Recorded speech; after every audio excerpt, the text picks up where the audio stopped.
If you've made it here, there's a good chance that you're in the market for a new lift kit, and the thought has probably crossed your head, as it seems to go through everybody's: is rough country really that bad? I'm Fuller from Custom Offsets, and I understand where you're coming from. You finally saved up some money, or you just made that impulse decision like I would, that it's time to lift your truck. So naturally, rough country pops up on all your searches. You've heard the horror stories, but the price still stands out.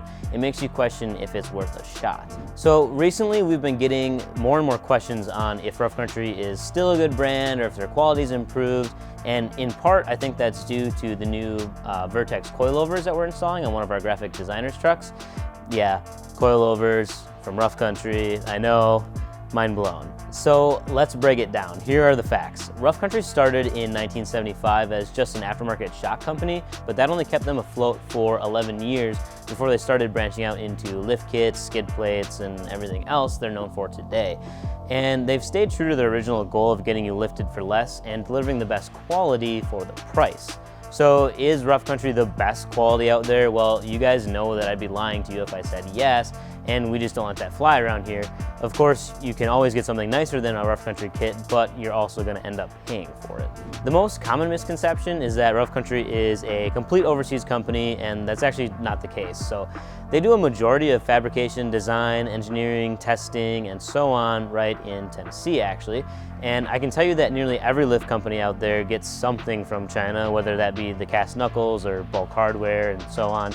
But honestly, with the new tariffs and taxes that are going to be coming into effect on Chinese goods, we could see even more American-made products hitting the shelves, which is great to see. And at the same time, we do have to keep our fingers crossed that prices don't spike too bad. So working here, I've had the opportunity to drive lots of trucks with Rough Country lift kits, and even in just like the last 4 years, it's been pretty cool to see the quality improve. So Rough Country has done a lot of work to improve their shocks, which play a huge part in ride quality, as most of you guys know.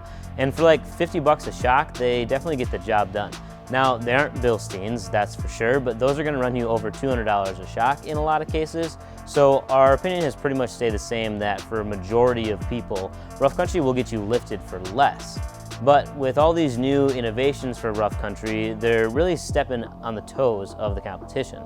And then there are the coilovers. Now, I haven't gotten a chance to drive on them yet because the install is literally happening right now as we're filming this, but I guarantee if you subscribe, you'll see us post a full review of the Vertex coilover system relatively soon. So the Vertex series looks great coming out of the box, that I can say for sure. Like, all the finishes look pretty snazzy, but hopefully they perform just as good, because for the price you pay, I'm not sure why anyone wouldn't want to upgrade to the coilovers. Right now they aren't available in every kit as an upgrade. It's pretty select, but if you do already have a lift kit installed, you can still buy the coils separate, which is pretty neat. As long as it falls between about 5 inches to 7.5 inches of lift, kind of give or take depending on the truck that you're running. A pair of them, that's 2 coilovers, for the front are less than $1,000, so that's a pretty sweet deal. That's what you can expect to pay for just one from some of the big names out there. And then they also have remote resis for the rear too, and those are less than $800 for the pair, if you aren't buying them in a complete kit. So if you've had the chance to drive on these new coilovers, let us know your thoughts in the comments below, and if you need more info on them or wanted to pick up a set, head out to our website at customoffsets.com/lifts. And as always, make sure to like, share, and subscribe to see all of our shenanigans. Peace.